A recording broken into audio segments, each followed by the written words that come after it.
Okay mga friends, good morning. Welcome back to my RD Auto Body Garage. So here come again. We are going back to this is my second video for my Dodge Ram 5.7 liter Hemi engine. So before I show you uh, my video, that's this one's happen. How this one's happen? How this one's happened, that the post rod was crooked. So based on my analysis and interview for the owner of this truck, uh, it was happened, I think this is almost 90% happened, because the owner of the truck told me that when this truck was shut down and they're using their car that time, and it was shut down for almost, I think, almost 3 months or that time. So they started this truck last spring. They started then, so after they starts, the engine is not working properly already.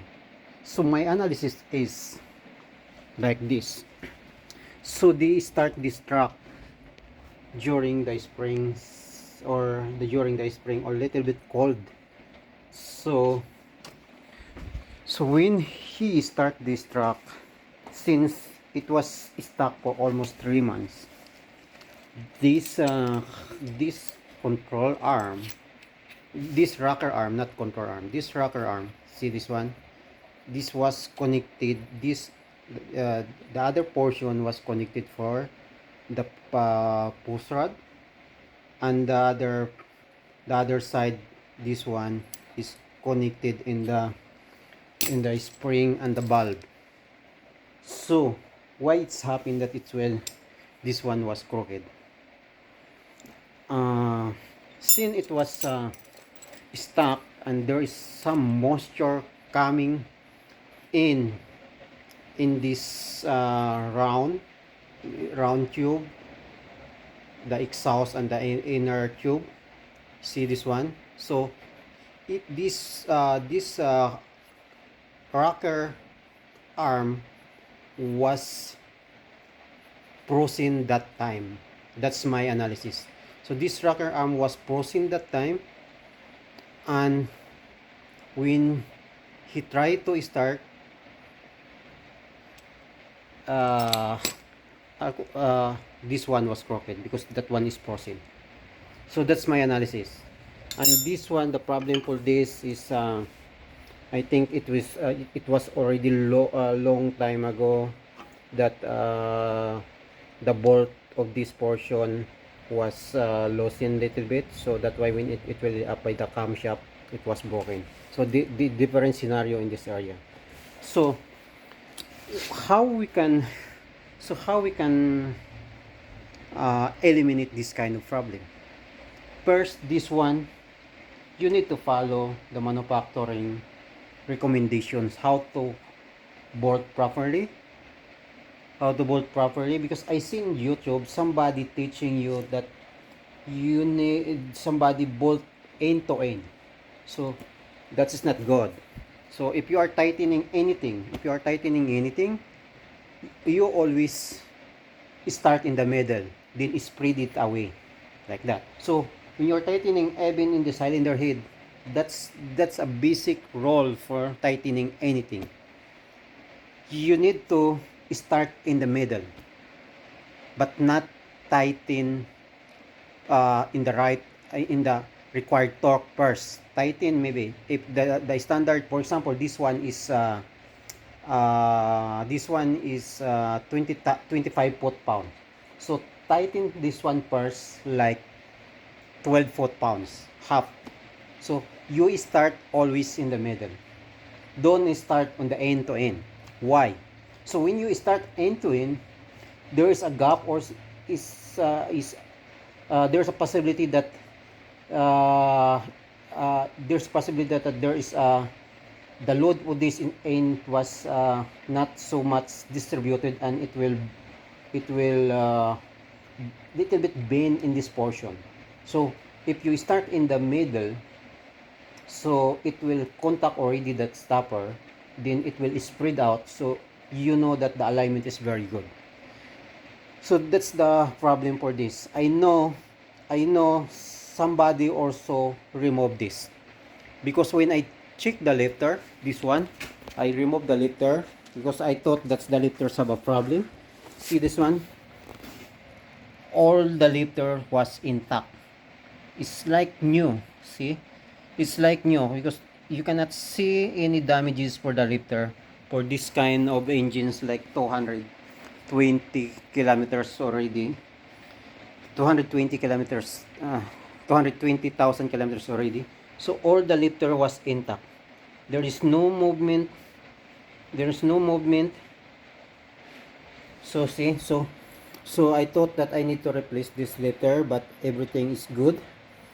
And I am 100% sure the camshaft also good, because if the lifter is something wrong, the camshafts have also a grind problem, but everything the lifter is good. So I think somebody also replaced this lifter and the camshaft, I think, because all this lifter was intact. How you know if the lifter is not good?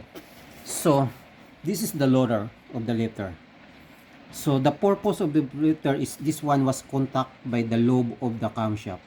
So the lobe of the camshaft is there is an up and down. So when the up portion was contact this one, it will push that one upward, then it will push the pusher, then it will open the valve. So this is the function for the lifter. So why mostly this Hemi engine was always the damage was the lifter. So this is the loader. So there in the post rod, there is a small hole. This is for the lubrication. So mostly the complaint for this Hemi engine is like when the idle motion for the engine, there is something clicking sound. Why? Because the oil lubrication in the lifter will not come in the right amount, because the pressure of the engine oil is little bit low when idle. So when the engine was running already, so the rotation of the engine is increasing, so the pump for the oil is also increasing, the pump rotation, so the pressure is getting high. So that's the time that the oil will come up already in this lifter. So how we can eliminate this kind of problem? I think for my conclusion, especially during winter time. So in winter time, the viscosity of oil is very tight, is very high, is very sticky. So it's hard to bring the oil in the upper portion during the idle time. So how we can eliminate that one? I think we can eliminate that one by by using the oil to become warm up or a little bit heater. How we can do that one? By using the heater plug, the engine block heater.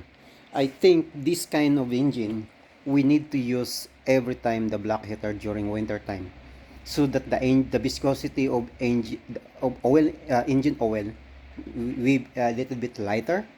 So if the little bit lighter for the engine oil, it easily to come up on the top portion, on the valve area, in the camshaft.